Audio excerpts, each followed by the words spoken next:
Kia really perfected its formula for the three-row family SUV segment when they introduced the all-new Telluride way back in 2019. Now, at the time, this vehicle stole a lot of interest from well-known rivals like the Toyota Highlander and the Honda Pilot. So for 2023, Kia is looking to keep the Telluride fresh by introducing a slew of new upgrades. As you can see, it's got new styling front and rear. It's got an all-new interior with some upgraded tech, and for the first time ever, there's an off-road oriented model called the Telluride X Pro. So as you can see, this week, Kia has loaned us this SX Prestige with the X Pro off-road package. And the big question I went answered, has Kia made enough changes to the Telluride to keep this among the best in the segment? Stay tuned to find out.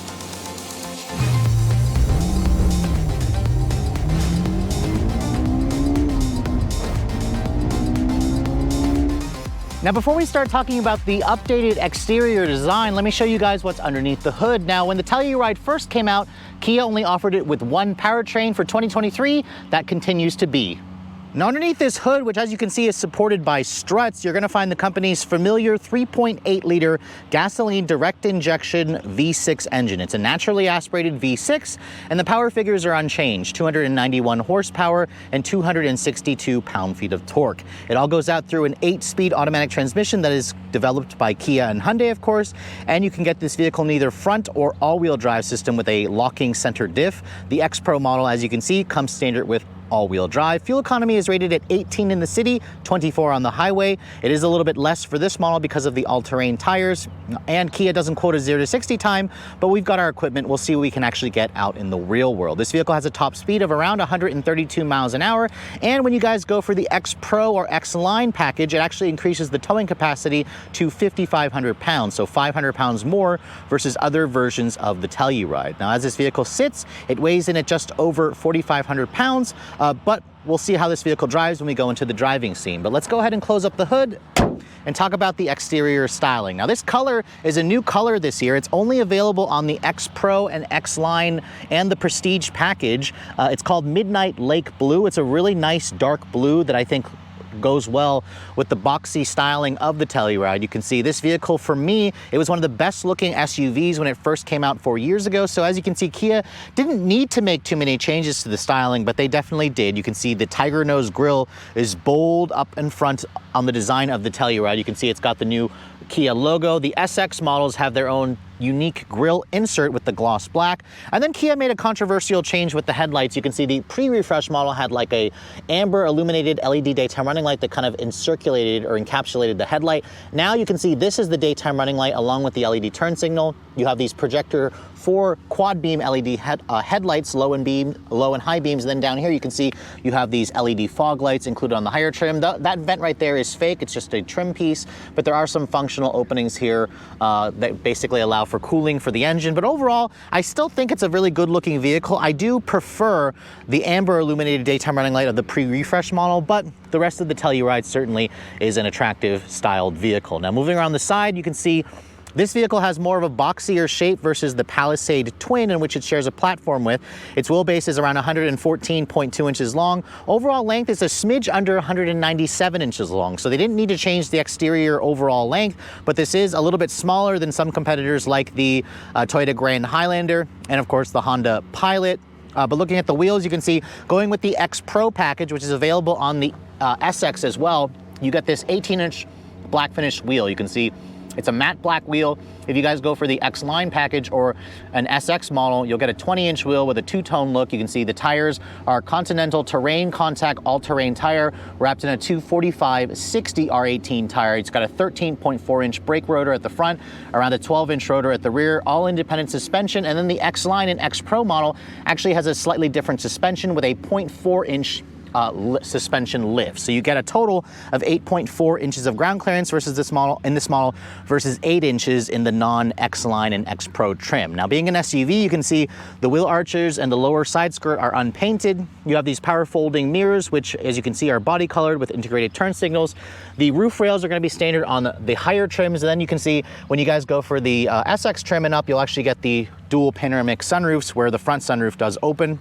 And then the rest of the trim you can see here is kind of blacked out, although it's kind of like a dark chrome finish. But looking at the rest of the profile, you can see, love the boxy proportions. It's still an SUV that I think turns a lot of heads, especially in the right color combination. And at the rear, you can see the taillights have also been upgraded. They are a full LED, which I forgot to mention, all Tellurides now come standard with full LED headlights. Before, you had to go for the higher trims to get LED headlights. You can see it still spells out Telluride with the new Kia logo.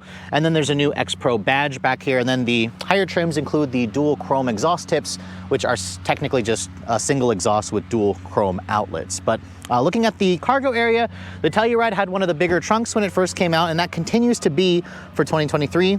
You have a little over 21 cubic feet of storage space with the third row seat up. That actually is a little bit more than what you're going to get in the Pilot. Look underneath the floor here, you can see there is some underfloor storage. There's room for the cargo cover, the privacy cover, and then if you want, you can actually fold down these seats, which in the Palisade, Hyundai offers a power folding third row with a recline feature. In the Kia, they do not offer that. Now, when you fold down this seat, it expands the cargo area to 46 cubic feet, which is still very, very good. And then if you look underneath, or when you fold down the second row seat, that'll expand the cargo to around 87 cubic feet, which is actually the same as the all-new Honda Pilot. So the exterior of the refreshed Telluride certainly got some changes, but let's go ahead and take a look at the interior, because I think those are the better changes that Kia has made this year. The first thing I want to show you guys, here is the key fob for the vehicle. You can see it's actually a new key. This is the newest key that you'll find on a lot of Kia products. It's kind of an evolution of the detonator style key that they first introduced on the Stinger. You can see it has the usual lock, unlock, power tailgate, panic, and then you have remote start on the other side of the fob. I like the key fob itself. It feels nice. It looks good. It's just a little bit big. Now, keep in mind, if you guys also have your smartphone access to the Kia app, you can also use a digital key function where you can use your phone as a key. I don't have access to that because this is a press car. Now, as you can see here, as I approach the vehicle, it has a conventional door handle. If I touch that, that will lock the doors. You can see the mirrors also electrically fold. The Telluride does not offer a walk-away auto lock feature, so I'm surprised to see that it's not here. You can find that on some competitors. Touch the back of the door handle, you can see that will unlock the door for you. Now, I love the color combination of my Tester with the Midnight Lake Blue with the terracotta brown interior. This is an extra $300 for this Napa leather interior that you get as standard on the Prestige package, but the terracotta color is an extra charge. It looks fantastic with the dark blue exterior. I also love the two-tone, how it carries over onto the door panel, where you have this middle area here with a padded leather armrest where it's brown. This upper area here is a soft touch injection molded plastic. You have some aluminum accented trim. This wood looks and feels real, but I'm pretty sure it's fake. I actually like how it has a wood texture veneer covering over it. The window controls have a metal accent, and they also are one touch for all four. They feel really high quality. You have two-person memory seats on the driver's side, and then the seats themselves, you can see they adjust in 14 different ways, which is definitely nice. You actually even have a power thigh extender as well. And then the passenger side is a 10-way power with 2-way lumbar. So that's really nice. A lot of competitors only give you a 4-way on the passenger seat. These seats are also heated and ventilated in the first and in the second rows. However, you cannot get the massaging seat that you can get in the Hyundai Palisade Twin. So there's a reason why you'd want to go for the Palisade over the Telluride. But overall, when you get inside this interior, it has a nice step in height with 8.3 inches of ground clearance. As I get in and shut the door continues to have a solid sounding thunk, which adds to the impression of quality. Now, starting the vehicle up, the start stop button is right here, where you'd expect it to be. And then as you can see, all Tellurides have this new dash layout where you have these twin LCD displays. Now, keep in mind, if you guys go for an EX or if you guys go below an SX trim, you'll actually have not a full digital 12.3-inch cluster here. It's the same screen that I showed you in the Kia Niro Hybrid, where you have like a 3.5-inch screen along with gauges that are more traditional. And then over here, you can see you have a 12.3-inch display. That is standard on every version of the Telluride. So this is a big upgrade in terms of the tech compared to the pre-refreshed model. And it just looks a lot more upscale and premium. I mean, total, this is like a 24-inch screen where it's one curved piece, but it's two separate displays. So I love what Kia has done here. The downside, of course, is it still does not have wireless Apple CarPlay or wireless Android Auto or over-the-air updates. So the software is in need of an upgrade, which we might be seeing in the new Kia EV9, but as long as you can get past that, when you have to plug in your phone, this screen still looks fantastic, which I'll come back to in just a moment. Now you can see the Prestige package also adds the heads-up display. You have a soft touch injection molded plastic with faux stitching on the upper dash here. More of that wood look trim where it feels like wood. It looks almost like wood, but I don't believe it's really wood. You can see there's some metal trim here along with metal accented buttons. More of that terracotta here with hard touch plastic on the glove box door. You can see there's premium ambient lighting where you can change the color, I believe, in like 64 different colors, which is nice. It's an upgrade versus some competitors. You can see the steering wheel has a manual tilt and telescoping adjustment. It offers a good amount of adjustability and range. You can see it's got the new Kia logo. The 4-spoke design isn't my favorite in terms of the look, but I do love how it has some premium materials. The horn sounds decent. It sounds nondescript but appropriate given the size of this vehicle. No paddles on the wheel like you get on some competitors. But overall down here you can control the manual mode with the shifter. When you kind of go into the manual mode here, this controls the 8-speed automatic transmission, which all Tellurides come with as standard equipment. Now going back to the Kia display here, you can see it's a touchscreen. When you go do that, you can see the software is perfectly acceptable. It's got built-in GPS, as you can see, but it's not super fancy, but it definitely has been upgraded over the years to where it's relatively quick and snappy and easy to use. Again, it just doesn't have over-the-air updates. This vehicle also has like a in-cabin microphone where you can basically project your voice through the passenger talk into the rear of the vehicle, where I actually can hear a slight echo right now as I talk, so you don't have to scream to your passengers in the back. And then there's all kinds of different settings and whatnot. This screen here is perfectly fine. And then when you put the vehicle into reverse, well, you can either put it in reverse or you can push this button over here, which that brings up the full 360 camera with surround view. You can also click that and you can kind of do like a 360 perimeter scan around the vehicle in addition to the top-down view. This again is very German-like. In fact, the resolution and the quality is very good. It's right up there with a lot of expensive European vehicles, and it's great to see it in a Kia vehicle. I also love the side blind view cameras. When I signal left or signal right, it shows you exactly what's in your blind spot. That's included on the upper trims, I believe the SX and above, so that's very nice to have. You have a heated steering wheel. You can see it's just one level. The heated steering wheel is limited to the Prestige package. The other trims do not have the heated steering wheel, but heated and cooled seats is actually included when you guys go for the EX trim and up, so that's definitely a nice touch. You can see traditional hard button here for the heated and cooled seat, which is nice. Tri-zone automatic climate control, and then lots of traditional buttons and knobs. I love how the simplicity of that. You can see behind this door you'll find your wireless phone charging pad, a place for your smartphone, 2 USB charging ports, a 12 outlet here, and then you can see your drive mode selectors here. There are 5 different drive modes from Smart, Sport, Comfort, Eco, and Snow, and then you can also lock the rear or the center diff if you guys are stuck and you need to get unstuck. For example, if you're like off-roading in this vehicle. Now you can see there's a start, stop, defeat button, electronic parking brake, more piano black plastic, and some good storage over here, and then a nice padded center console, which offers a pretty good amount of storage in here. You can see all of my crap fits in there very nicely.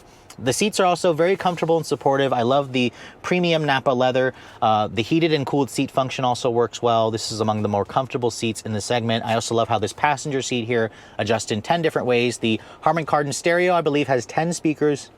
And it sounds pretty good. The Palisade has like an additional 2 speakers, I believe, for 12. You can see the glove box is damped and it's lined with felt. And then above me here, you can see it's got a digital camera rear view mirror, which is definitely nice for those of you who need to actually put a lot of stuff to the roof of this vehicle. And then you can see the Prestige package includes this very lovely suede Alcantara headliner with LED map lighting. And then you can see here the sunroof. This has a traditional manual shade, but it is a dual sunroof, so there is one over the second row. However, you can see there's kind of like this area here that kind of cuts the 2 sunroofs into 2 pieces. But overall, the interior is still a wonderful place to be. It's got a great amount of space and tech in it, and the only thing that would really make it perfect is a new software system to go with the 12.3-inch screens. I just would like to see wireless Apple CarPlay and Android Auto.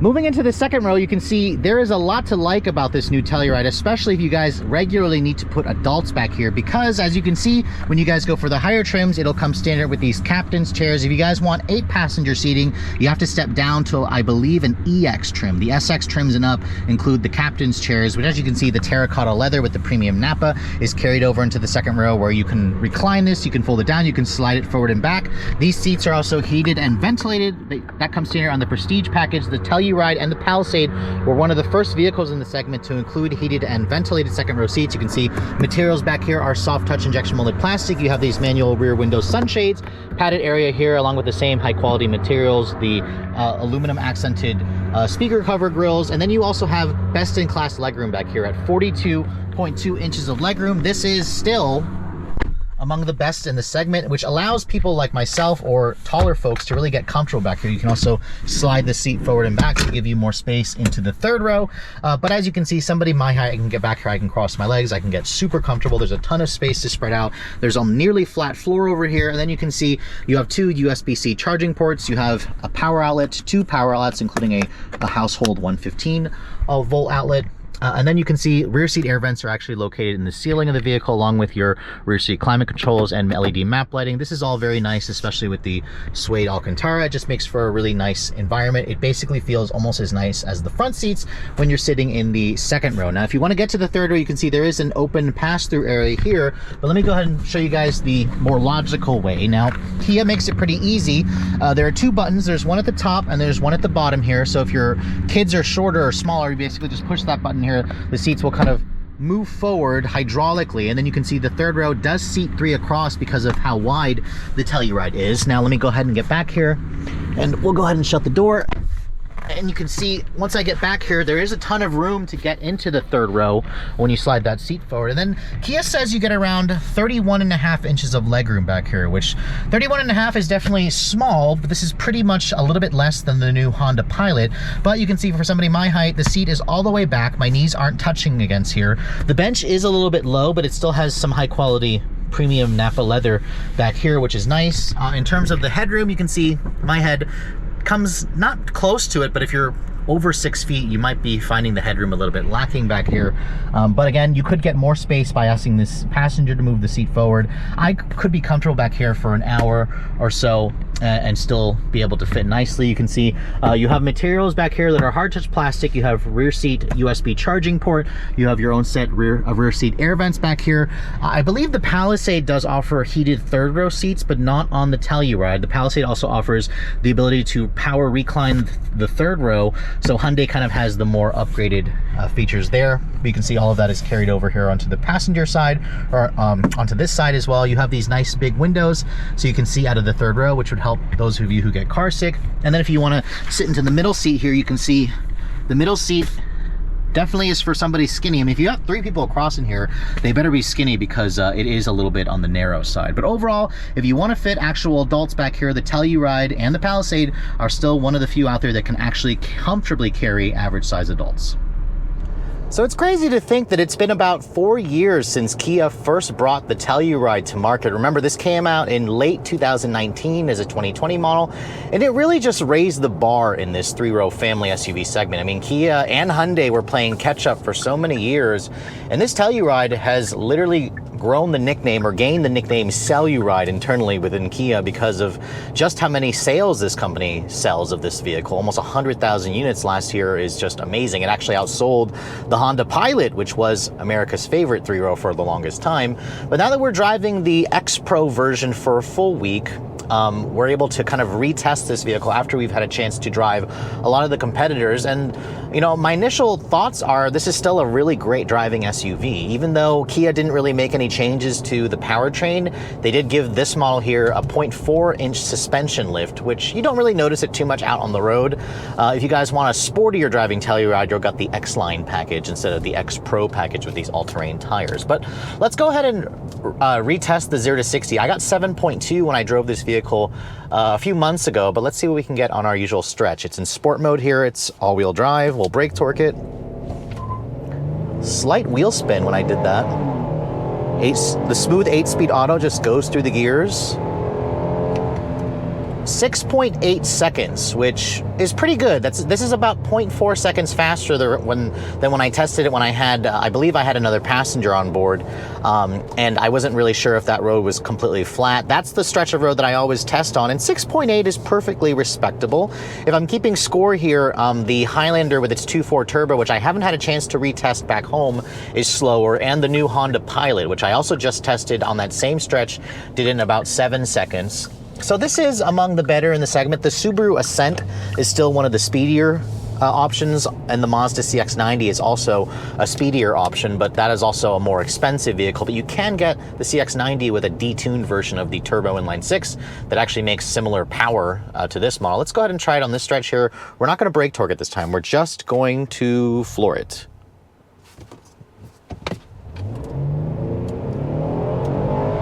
Really good power off the line. The engine's also pretty smooth. 7.2, and this is a stretch where it's a little more uphill. So 6.8 I think is a perfectly respectable number. Could Kia do a better version or a quicker version? Absolutely. It'd be lovely if they would put like the 3.3 liter twin turbo V6 from the Stinger in this vehicle, but that engine is tuned for longitudinal applications, while this is a front drive transverse mounted platform underneath. So I think for most people, it's going to be good enough power. The 8-speed is a Kia design transmission, and it's a smooth, willing partner. It puts the engine right in the meat of its power band. The V6 itself is also smooth. It likes to rev. Overall, I think most people are going to be pretty happy with the V6, except when you want to get maximum fuel efficiency. And this is where the Highlander Hybrid comes into play. It's going to be a much more efficient vehicle, but also slightly slower. Now, with the X-Pro package and these all-terrain tires, you definitely notice more road noise. These tires in general, they are, just the tread wear pattern, and the tread on it is more aggressive, and you're going to hear more in terms of road noise. In terms of wind noise, it's pretty good in here. You don't hear that much, which is good because Kia puts a lot of sound deadening into this vehicle. And the ride quality in the X Pro is also very, very soft. The steering is also very light, although in sport mode you can feel it getting a little bit heavier. But you just get a sense that this vehicle is not a sportier driving family crossover, which is fine. It feels a lot like a German car, actually. Very heavy, very planted. It feels basically almost like you're driving this, lead on wheels. It just feels very solid and tight, which is a good thing. It makes you feel like you're driving a vehicle that's much higher quality or more expensive than you would think. Put my foot down here, you can hear the engine sounds good. And if you guys are tired of all those 4-cylinder turbos and a CVT, this has just got that traditional sound to it with, traditional gear changes, which is nice. But let's go ahead and switch the drive mode here. I actually prefer to drive this vehicle in Smart. There's like 5 different drive modes. Smart basically will adapt the drive mode based on your driving style, whether you're driving more aggressively or if you're driving more conservatively. It'll back down and put itself into an eco mode as well. And this is where you kind of get the relaxed cruise of the Telluride. This is an excellent family vehicle that's great for road trips because it's so spacious, it's so quiet, it's full of the latest tech features. I especially love the new infotainment system in this car. It just looks very, very upscale. It's a huge upgrade versus the pre-refreshed model. So if you guys have the old one and you're thinking about trading, this new one with the better screen certainly makes it an easier decision. But in terms of the seat comfort, I find the premium Nappa leather in this SX Prestige model to be one of the softer seats in the segment.